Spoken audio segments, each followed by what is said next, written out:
We're measuring nitrates, nitrogen in the water, and like any other parameter in the bay, enough of something is good and too much is not good. So we don't want to have too much nitrogen in the bay. And why is that? What's the problem with too much nitrogen?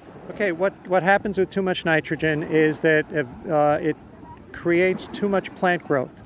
And initially that increases the oxygen level. So all of these things like dissolved oxygen or whatever are related.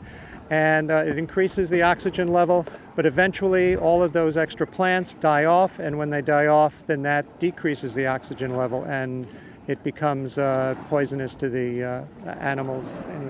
Okay, so nitrogen is another important thing to measure, and you've been doing that, it looks like, also with a colorimeter. And what have you been doing, and what kind of numbers have you gotten? Okay, we've gotten numbers about 1.4 or so, and it's a little bit high, but sometimes it's the calibration of the machine or how you're taking the sampling.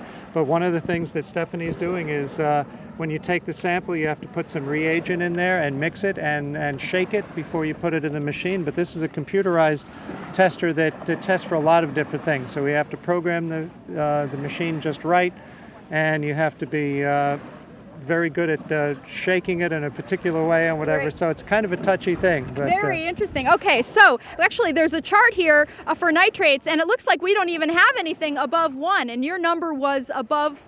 little bit above that. A little bit above 1. So we're kind of high for the chart that we created. Now, where does the nitrogen come from?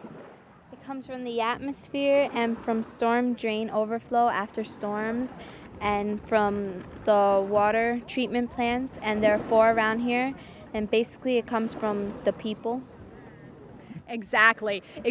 That's a great answer, because the part of the reason that we have a little bit of a problem with nitrogen here in the bay is because we have all those millions and millions of people living in the watershed. So, and as John mentioned, it can sometimes create problems. So we do know that the nitrogen is high. That's what we were expecting to find here today. So we're not surprised by it, but it is one of the things that that happens when you have a really densely populated urban area.